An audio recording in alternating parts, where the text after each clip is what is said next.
does it feel? Horrible, isn't it? But wonderful, yes? Who you were before is insignificant. Who you are now is inconceivable. But here you shall remain, till I have need of you again.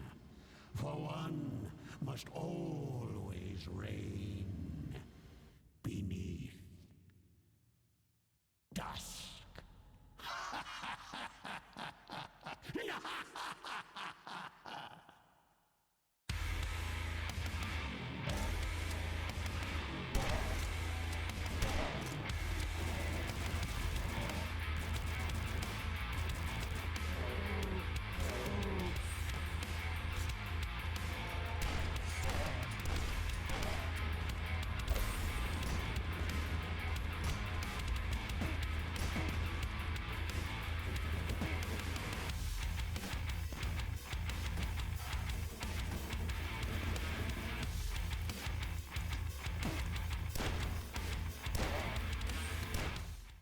Dusk is a first-person shooter inspired by the likes of Blood, Quake, and numerous other classic FPS titles of the 90s. Dusk originally released to early access at the beginning of 2018. Dusk would have its full release by the end of the year. Funnily enough, the developers even organized for it to be released on the 25th anniversary of Doom. Fitting given how much of Dusk's old-school design can be traced directly back to the original Doom. The game is another in a long series of retro-styled shooters. Despite the many advances in technology and design, many people feel like the shooters of today just don't hold up to the classics. In all seriousness, these people are right. The 90s was the golden age of FPS, and naturally fans hope to see it revitalized, and in a way it has been. New Blood Interactive, the publishers of Dusk, have definitely been one of the most prominent studios in pushing this resurgence. Title after title has proven that these guys have an absolute eye for quality shooters. Anyways,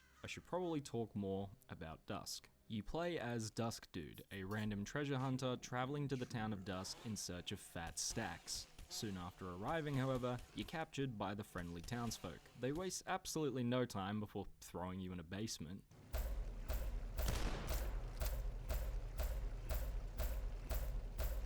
Jesus, you could have just asked.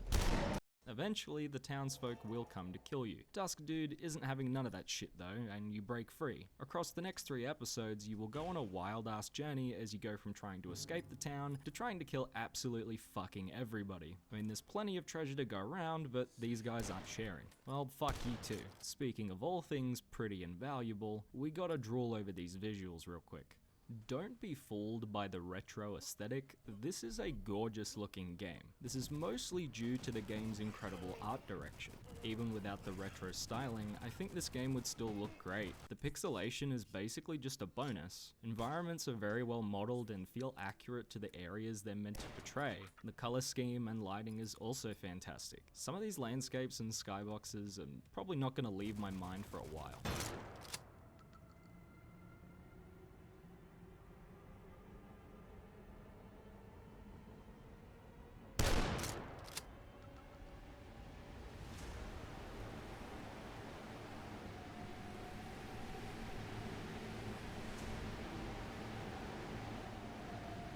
Another thing about the visuals that strikes me as impressive is Dusk's use of visual progression. Back in the day, it was a regular concept to make your games begin easy and then progressively increase in difficulty as they progress. This was the traditional difficulty curve. Basic and poorly designed difficulty systems have messed this up for most titles nowadays. Thankfully, Dusk actually has a traditional difficulty curve. Now, why am I mentioning this? Well, it's because just like how the difficulty ramps up as you progress through the game, the visuals start popping the fuck off as you get closer to the end.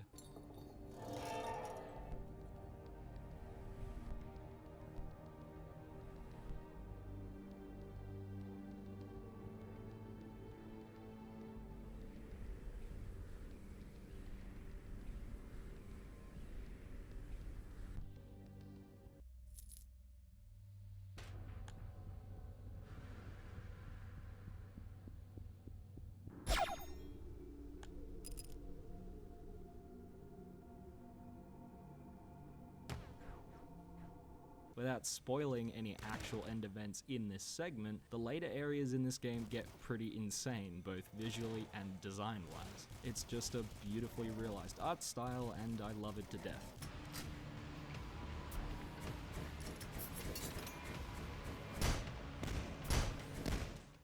Just like the visuals, a great amount of time and care was clearly put into the audio for Dusk. The soundtrack, composed by Andrew Hulshult, fits the game to a T. Not only is it extensive with over 40 tracks in total, but also surprisingly varied. The music can be slow, moody, reflecting the paranoia you may be experiencing as you try to understand the happenings of the town.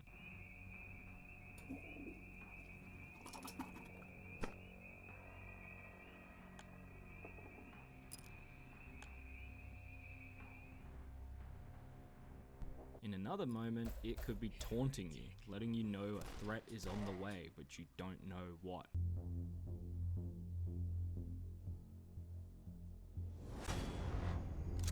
And sometimes the music just decides to go off.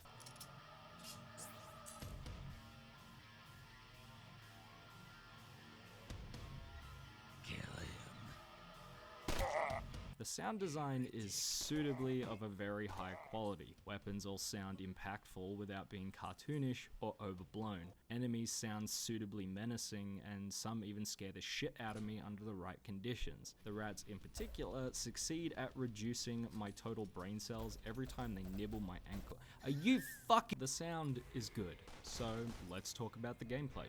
Dusk's retro design stems from its every pore, and it's damn proud of it. This is honestly definitive of what makes a classic shooter so satisfying.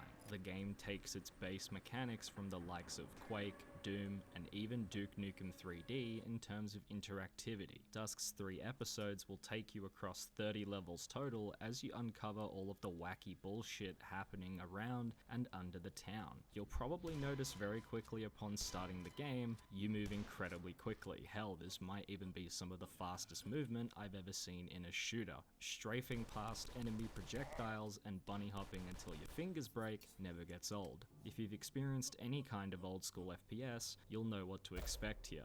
You have limited health, more munitions than the whole of Detroit, and about as many murders under your belt. The weapon lineup is overall nothing stellar, but as I said, they all sound great and feel satisfying to use. The super shotgun never fails to solve all of my life problems, as usual. The weapons also have different strengths and weaknesses to encourage you to switch often in your battles. Your sickles can straight up bounce projectiles back at enemies, your crossbow can shoot through literally anything, and your pistol exists only as a rat repellent. My only critique would be that the pistol becomes obsolete pretty quickly. Granted, this is typically the case of most classic shooters as you upgrade your roster of weapons. In games like Doom, however, this was mitigated by the pistol ammo being shared by the chain gun. This meant it didn't really matter since the pistol was effectively being replaced. In Dusk, however, it just stops being worthwhile on anything but the weakest of enemies, and since there's no better weapon to use its ammo supply, I ended up feeling like some of my firepower was going unused. In all honesty, this is really a nitpick.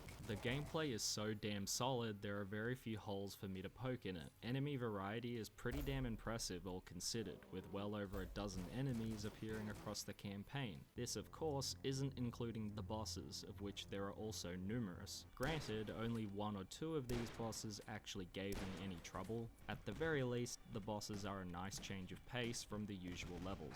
Oh yeah, I forgot to talk about the levels. The levels of Dusk are very well designed, and as you would expect, they hark back to a better time for FPS level design. The game switches up between large outdoor environments and cramped indoor locations as you explore the ins and outs of Dusk. It strikes a healthy balance between tight, well thought out design whilst also letting you move at your own pace. You'll be finding your colored keys to unlock new areas, tracking down those juicy secrets and killing shit tons of enemies. As I mentioned earlier, Dusk does a very good job in the difficulty department. While it does have difficulty options, they're handled far better than your average game. The difficulties truly go from easy baby mode to what the fuck have I done in a balanced and well scaled way. The difficulty increase feels pretty natural for the most part as you advance through the levels. The second and third episodes absolutely kick the first's ass in the difficulty department, but so it should. It keeps you on your toes without the need of cheap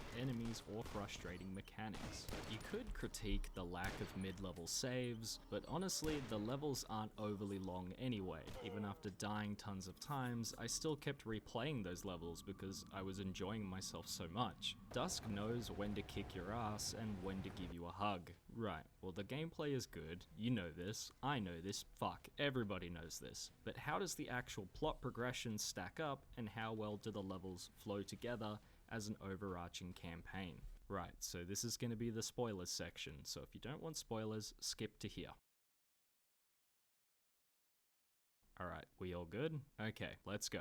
The first episode will take you through the various landscapes in and around the town of Dusk. Soon after escaping your captor's basement, you'll find yourself in farmlands, churches, underground steamworks, mines, and a bunch of other locations. Your enemies mostly consist of cultists in this part of the game. They refer to you as the intruder, leading you to believe that somehow your search for precious gems has led you somewhere you aren't welcome. Still, even an army of deranged cultists can't halt Dusk Dude's never-ending greed, so you press on. After battling through hundreds of cultists on their home turf, you eventually destroy the cult's strange experiment, and you end up in an industrial zone on the outskirts. It's here the second episode begins. The cultists take a back seat here as you now fight through tons of soldiers and stabby scientists. At this point, you're unsure exactly what is happening, but exploring the area reveals that these people may very well have been playing around with shit that they shouldn't have been. After battling through many parts of the facility, you come upon a strange portal and you enter. This is where things get fucking nuts. The third episode follows Dusk Dude after he entered the totally not suspicious at all portal. This has of course led him to what looks like some kind of underground civilization. From here, things only get more and more strange. The architecture gets incredibly abstract and the way forward doesn't even seem all that clear anymore. After battling through the various locations of this strange reality you find yourself in, you arrive at your last trial. This, of course, is the final boss against Jacob, the cult leader. He's a pushover, what can I say? After you defeat him, a doorway opens. A dim light glaring ahead. You rush towards the light until... Psych! Welcome to Final Boss 2 Electric Boogaloo!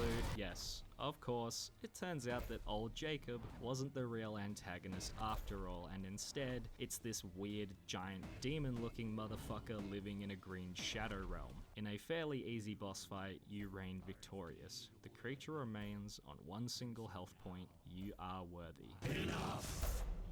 You are indeed worthy. And so now, my power is yours.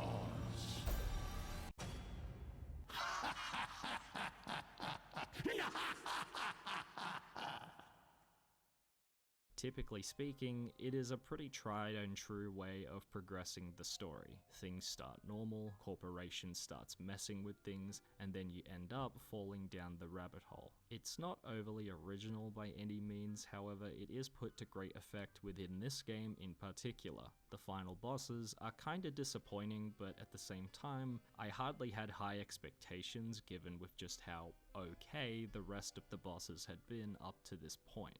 On to conclusions. Dusk is one of the best modern retro shooters that I have played so far. No doubt, whether it's by new blood or not, I expect to play plenty more titles like this in the future. It's just a really humble and well-polished effort. It's both a beautiful homage to classic FPS and a great game all at the same time.